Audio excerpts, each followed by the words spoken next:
Hello friends, ये है नाबार्ड का ऐसा सिलेबस। और लास्ट वीडियो में हमने रीजनल इकोनॉमिक कोऑपरेशन कवर किया था। अब इस वीडियो में हम देखेंगे सोशल स्ट्रक्चर इन इंडिया, जिसके अंडर हम इंडिया का मल्टीकल्चरलिज्म कवर करेंगे। जिन लोगों ने अफेयर्समैन आरबीआई के यूट्यूब चैनल में ये सा प्लेलिस्ट देखा है, उन्हें पता होगा कि हमने वहाँ ये टॉपिक ऑलरेडी कवर किया है। सो उसी वीडियो को मैं यहाँ प्रोवाइड करूँगा। जिन लोगों ने ये वीडियो वहाँ देखा है, उनका यहाँ रिवीजन हो जाएगा। सो चलिए स्टार्ट करते हैं। ये कंसेप्ट तो आपको नाम से ही समझ आ रहा होगा।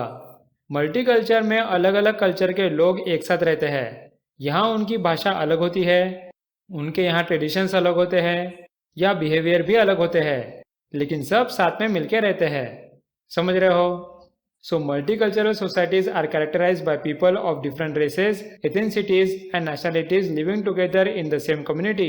In multicultural communities, people retain, pass down, celebrate and share their unique cultural ways of life, languages, art, traditions and behaviors. और फ्रेंड्स, हमने मल्टीकल्चरलिज्म तो समझ लिया, लेकिन हम ये टॉपिक सोशल इश्यूज में क्यों पढ़ रहे हैं?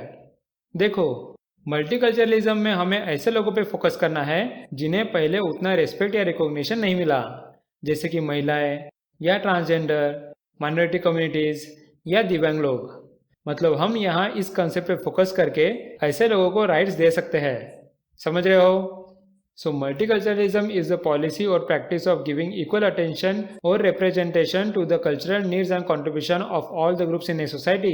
A special emphasis may be given to the minority groups underrepresented in the past as through the bilingual education. Example LGBT, minorities, women and disabled. और फ्रेंड्स, हम मल्टीकल्चरलिज्म में थोड़ा डिप जाते हैं। यहाँ आपको समझना होगा कि मल्टीकल्चरलिज्म ये दो थ्योरी पे डेवलप होता है। एक है मेल्टिंग पॉट थ्योरी और दूसरा है सैलड बॉल थ्योरी। सो किसी भी नेशन में इन दोनों में से एक थ्योरी देखी जाती है। So multiculturalism is the way in which a society deals with cultural diversity both at the national and at the community level. Multiculturalism typically develops according to one of the two theories, the melting pot theory and the salad bowl theory. और friends, हम एक एक करके दोनों theory देख लेते हैं। सबसे पहला मेल्टिंग पॉट। इसे समझने के लिए आपको यह जानना होगा कि मेल्टिंग पॉट में होता क्या है। देखो, मेल्टिंग पॉट में आयरन और कार्बन को मिला के बनाया जाता है स्टील। मतलब यहाँ आयरन की प्रॉपर्टीज भी खत्म हुई और कार्बन की भी। दोनों को मिला के बन गया एक नया मटेरियल जिसके नए प्रॉपर्टीज है। सो अगर इसका इम्प्लीकेशन हम हमारे कल्चर्स में करें तो आप इसे ऐसे समझ सकते हो कि हिंदू मुस्लिम साथ मिलके हो जाएंगे इंडियन। मतलब यहाँ भी हिंदू अपने कल्चर और ट्रेडिशन भूल जाएगा और साथ ही मुस्लिम अपना कल्चर भूल जाएगा, और सब लोग मिलकर गवर्नमेंट ऑफ इंडिया ने जो कल्चर बताया उसे फॉलो करना पड़ेगा।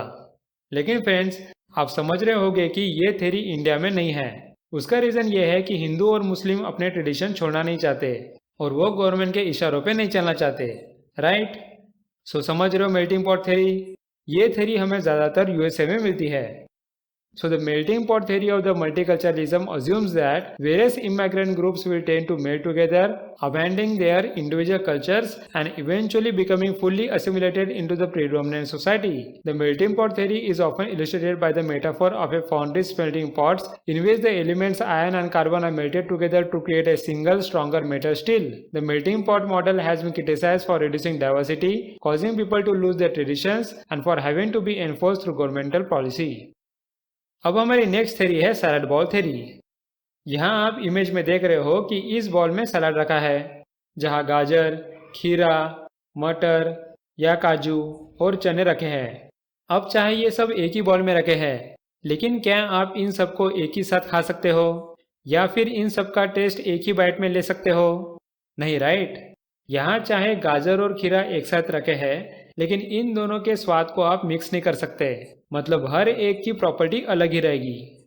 समझ रहे हो? उसी तरह हिंदू, सिख, मुस्लिम और साउथ इंडियन चाहे एक साथ रहे, लेकिन उनका कल्चर अलग अलग रहेगा और हर कल्चर की एक यूनिक बात रहेगी। समझ रहे हो ये सैलड बॉल थ्योरी? ये थ्योरी आपको इंडिया में मिलेगी।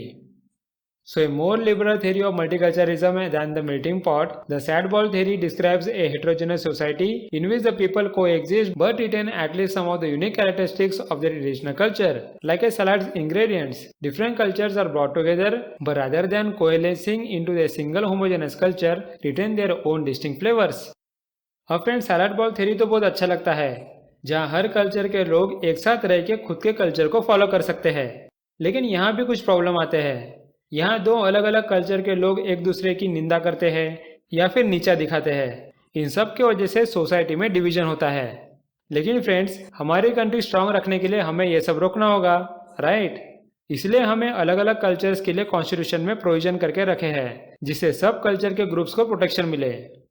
So on the negative side, the cultural differences encouraged by the swallowed ball model can divide a society, resulting in prejudice and discrimination. For the protection and encouragement of multiculturalism, special constitutional provisions are required for a strong and democratic nation to ensure that rights of all groups, especially minority groups, are protected. अब friend, last में India ने multiculturalism promote करने के लिए क्या article निकाले वो देख लेते हैं।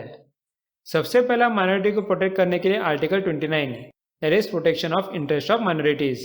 Then article 30 for rights of minorities to establish and administer educational institutions. Then article 25 for freedom of conscience and free profession, practice and propagation of religion. Then article 26 for freedom to manage religious affairs. Then article 27 for freedom to payment of tax for promotion of any particular religion. समझ गए आप? ऐसे articles constitution में लाए गए जिससे multiculturalism को promote किया जा सके। सो फ्रेंड्स, इसके साथ हमारा मल्टीकल्चरलिज्म का टॉपिक कवर हुआ। नेक्स्ट वीडियो से हम अगला टॉपिक कवर करेंगे। So thanks for watching and meet you in the next video.